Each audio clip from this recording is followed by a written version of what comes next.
মাদ্রাসার একটা ছেলে, সেদিন পড়লাম, মাদ্রাসার 8-9-এর ছেলে আরেকটা 7-8-এর মেয়েকে নিয়ে ভাগায় নিয়ে ঢাকায় চলে আসছে। আয়শা কোন হোটেলে উঠতে চাইছে, পারে নাই উঠতে, কমলাপুর স্টেশনে যে পতিত রেলওয়ে বগি থাকে না, ওর ভিতর তাকে ধর্ষণ করছে, কইরা তাকে, সে কাঁদতেছিল, মেয়েটার দোষ হলো মেয়েটা তারপরে কাঁদতেছে, সমানে কাঁদতেছে, তারে মাইরে ফেলছে, পেপারে আসছে, ওপেন ঘটনা, খুন করছে।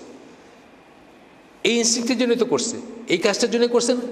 ইনস্টিংক্টটা আমি বলতেছি যে রিপুর তাড়নাটা তো এইটাই, সে নিয়ম মানে নেই দেখে সে হত্যা পর্যন্ত করেছে। 7-8-এর মেয়ে, 8-9-এর ছেলে, মাদ্রাসার।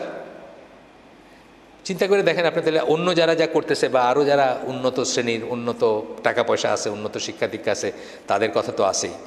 আমি অনেক ছোটোবেলায়, তখন আমি অত বুঝতাম না অনেক কিছু, মানে ধরেন 10-12 বছর বয়সে একজনের গল্প শুনতেছিলাম যে সে সিলেটেই, সে বৃষ্টি ঝড়ের রাতে নদী পার হয়ে জৈন্তায় চলে গেছে, এই ইনস্টিংক্টের বশবর্তী হয়ে। ওইখানে এটা চরিতার্থ করার কোনো ব্যবস্থা আছে আর কি, সেই জন্য মানে বলতেছিল, তারা হাসি ঠাট্টা করতেছিল মুরব্বীরা, যে মানুষের এই ব্যাপারটা কত সাংঘাতিক, যে ঝড়ের রাতে সে সুরমা নদী পার হয়ে সাঁতরায় ওই পারে জৈন্তায় চলে গেছে, ওইখানে কোনো একটা ব্যবস্থা আছে সেটা চরিতার্থ করতে গিয়ে। এত প্রবল হইতে পারে মানুষের এই ইনস্টিংক্টটা।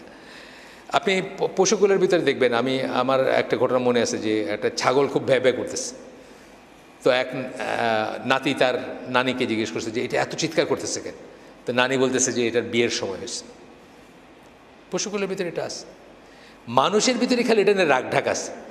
এটা রাগঢাক কেন আছে? এটা হায়ার অংশ, এটার জন্য আল্লাহ নিয়ম দিছেন, এটা চরিতার্থ করার পার্টিকুলার ওয়ে দিছেন এবং ব্যবস্থা করে দিছেন আল্লাহ, সেটা দিয়ে করবেন। এটা ইসলাম কিন্তু এটাকে অ্যাকনোলেজ করে, স্বীকার করে। ওই যে বলো না, যেন প্রশান্তি লাভ করে, প্রশান্তি লাভ করতে চাবেন আপনি, এটা কিন্তু ইসলাম অ্যাকনোলেজ করে, কিন্তু প্রশান্তির জন্য সুনির্দিষ্ট ব্যবস্থা করে দিছে, সেই ব্যবস্থার ভিত্তিতে প্রশান্তি লাভ করতে হবে।